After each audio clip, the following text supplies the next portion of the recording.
বরাবরই ঈদের সময় দেশের বিভিন্ন প্রান্ত থেকে যানজটের খবর পাওয়া যায়। এতে দীর্ঘ ভোগান্তিতে পড়েন যাত্রীরা। আসন্ন ঈদুল ফিতরে দেশের 5টি মহাসড়কে যানজট হতে পারে।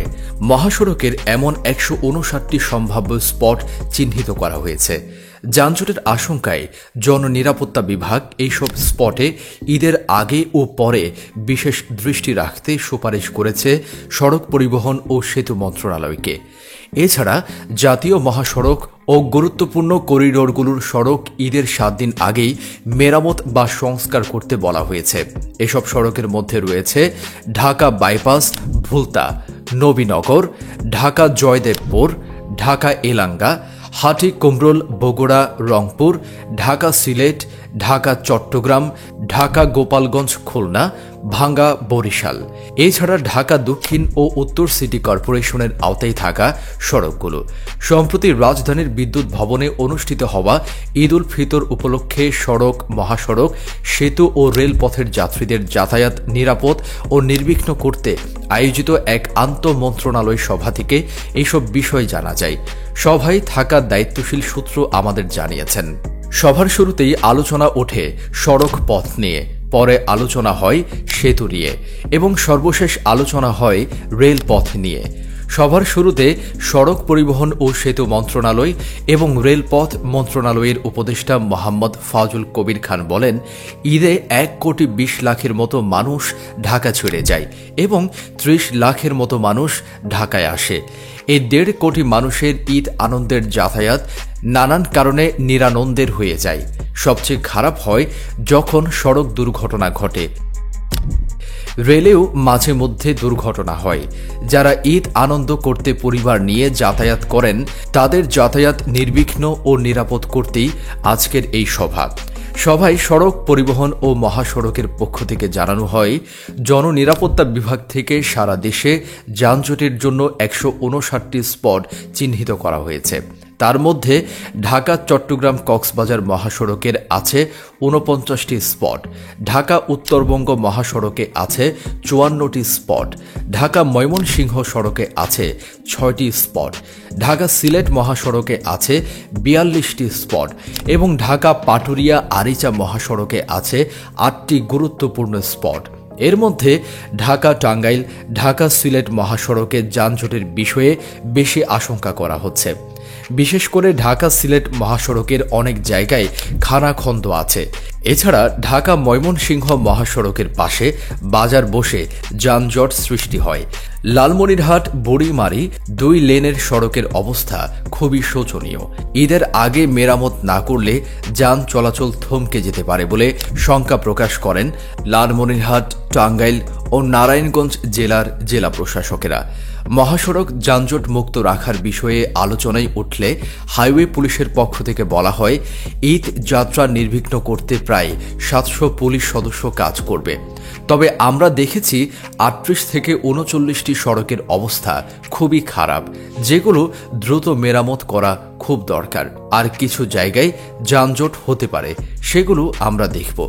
এমন সময় সড়ক ও জনপথ অধিদপ্তরের প্রধান প্রকৌশলী সৈয়দ মইনুল হাসান বলেন, কাঞ্চন ব্রিজ থেকে ভুলতা পর্যন্ত সড়কের 2 পাশে সার্ভিস লেন আগামী 25 মার্চের মধ্যে সম্পন্ন করার আপ্রাণ চেষ্টা করছে। এছাড়া সড়কের যে সব জায়গায় খানাখন্দ বা খারাপ আছে সেগুলো ঈদের আগেই মেরামত কাজ শেষ হয়ে যাবে। আগামী 20 তারিখের মধ্যেই এলেঙ্গা রংপুর 4 লেন খুলে দেওয়া হবে। পরে সভায় সড়ক পরিবহন ও সেতু মন্ত্রণালয়ের উপদেষ্টা মোহাম্মদ ফাজুল কবির খান আগামী 15 রোজার মধ্যে সব রাস্তার সংস্কার কাজ শেষ করার নির্দেশ দেন। সভায় এরপর পুলিশের পক্ষ থেকে কথা ওঠে এক্সপ্রেসওয়েতে গাড়ির গতি নিয়ে। তখন জানানো হয়, ঢাকা এলিভেটেড এক্সপ্রেসওয়েতে গতি ঘন্টা 80 কিলোমিটার, কিন্তু দুর্ঘটনার তেমন কোনো রেকর্ড নেই। তখনই পদ্মা সেতুর কথা আসে। তখন সেতু উপদেষ্টা পদ্মা সেতুতে গাড়ির গতি 80 কিলোমিটার করার নির্দেশ দেন সেতু বিভাগকে। এরপর কথা ওঠে ঢাকা থাকা বাস টার্মিনাল ও স্ট্যান্ডে পকেটমার, চুরি, মলম পার্টি নিয়ে। পরে যাত্রীদের নিরাপত্তার কথা ভেবে সড়ক পরিবহন উপদেষ্টা গাবতলী, মহাখালী, গুলিস্তান, ফুলবাড়িয়া ও সাইদাবাদ বাস টার্মিনাল এলাকা সিসিটিভির আওতায় আনার নির্দেশ দেন। এই জন্য ঢাকা উত্তর ও দক্ষিণ সিটি কর্পোরেশন থেকে একজন করে প্রতিনিধি, বিআরটির একজন প্রতিনিধি ও ডিএমপির একজন প্রতিনিধি নিয়ে মোট 4 জনের একটি কমিটি করে দেওয়া হয়। সিসিটিভি সিস্টেম ও সার্চ লাইট বসাতে কি কি ব্যবস্থা নিতে হবে তা আজকের মধ্যে জানাতে বলা হয়েছে।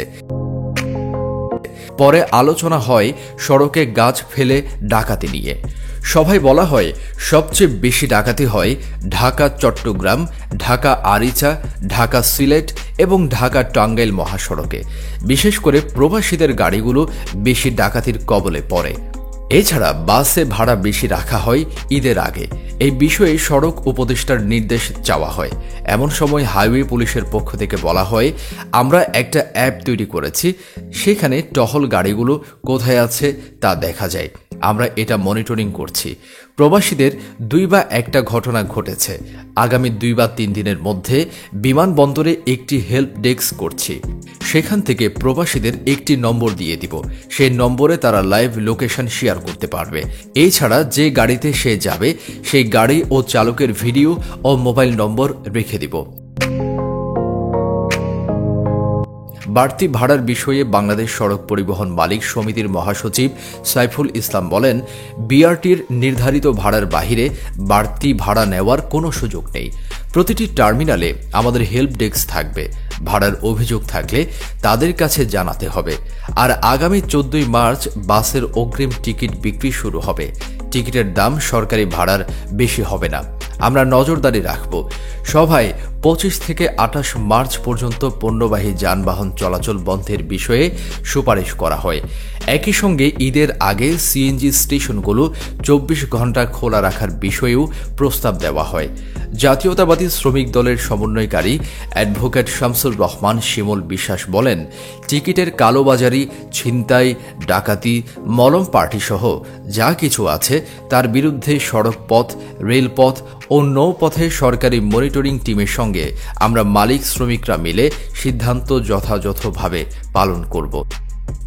এদিকে ঈদের আগে গার্মেন্টসের ছুটির বিষয়ে আলোচনা উঠলে বিজিএমইএ তরফ থেকে জানানো হয়, গার্মেন্টসের কর্মীরা ঈদের আগেই বেতন বোনাস পেয়ে যাবেন, ফলে কোনো সমস্যা হবে না। একসঙ্গে ছুটি না দিয়ে পর্যায়ক্রমে ছুটি দেওয়ার জন্য মালিকদের বলা হয়েছে। বিকেএমই এর পক্ষ থেকে জানানো হয়, গাজীপুর এলাকাতেই 10 থেকে 12 লাখ পোশাক শ্রমিক আছেন। তাদের জন্য বিআরটিসির বাস সার্ভিসের বিশেষ ব্যবস্থা করা গেলে ভালো হয়। সভায় বিআরটিসির ভারপ্রাপ্ত চেয়ারম্যান অনুপম সাহা বলেন, ঈদের সময় বিশেষ ব্যবস্থায় বাস চালানোর বিষয়ে আমাদের প্রস্তুতি আছে। এবার ঢাকা থেকে ছেড়ে যাওয়ার জন্য 775টি বাস প্রস্তুত করা হয়েছে। আর ঢাকার বাইরে চলাচল করবে 470টি বাস। বিআরটিসির মোট 1245টি গাড়ি ঈদ স্পেশাল হিসেবে কাজ করবে। আগামী 20 তারিখ থেকে এইসব বাসের অগ্রিম টিকিট বিক্রি শুরু হবে। বাংলাদেশ ট্রাক ওনার্স মালিক সমিতির পক্ষ থেকে বলা হয়, ঈদের ছুটি যতদিনই হোক, ঈদের 3 দিন আগে ও পরে পণ্যবাহী ট্রাক ও গার্মেন্টসের এক্সপোর্ট গাড়িগুলো বন্ধ করা হয়। গাড়ি বন্ধ করে দিলে শিপমেন্ট হোঁচট খাবে। এখানে বিজিএমইএ ও বিকেএমইএ আছে, তারা এটা ব্যাখ্যা করবেন। তারা পারলে আমরা 6 দিনই ছুটি কাটাতে পারব। আন্তঃমন্ত্রণালয় সভায় সভাপতিত্ব করেন সড়ক পরিবহন ও সেতু মন্ত্রণালয় এবং রেলপথ মন্ত্রণালয়ের উপদেষ্টা মোহাম্মদ ফাউজুল কবির খান। সভায় আলোচনা করেন সড়ক পরিবহন ও মহাসড়ক বিভাগের সিনিয়র সচিব মোহাম্মদ এহসানুল হক ও রেলপথ মন্ত্রণালয়ের সচিব মোহাম্মদ ফাহিমুল ইসলাম সহ সড়ক, রেলওয়ে ও নৌপথের সঙ্গে সংশ্লিষ্ট সব অংশীজনরা।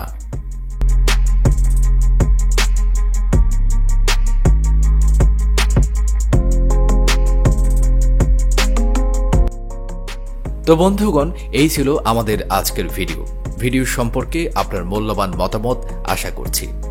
ইউনিক বাংলাদেশ চ্যানেলে আপনি নতুন হলে অনুরোধ রইল চ্যানেলটি সাবস্ক্রাইব করে পাশে থাকা বেল আইকনটি ক্লিক করবেন, যাতে পরবর্তী ভিডিও পেয়ে যান সবার আগে।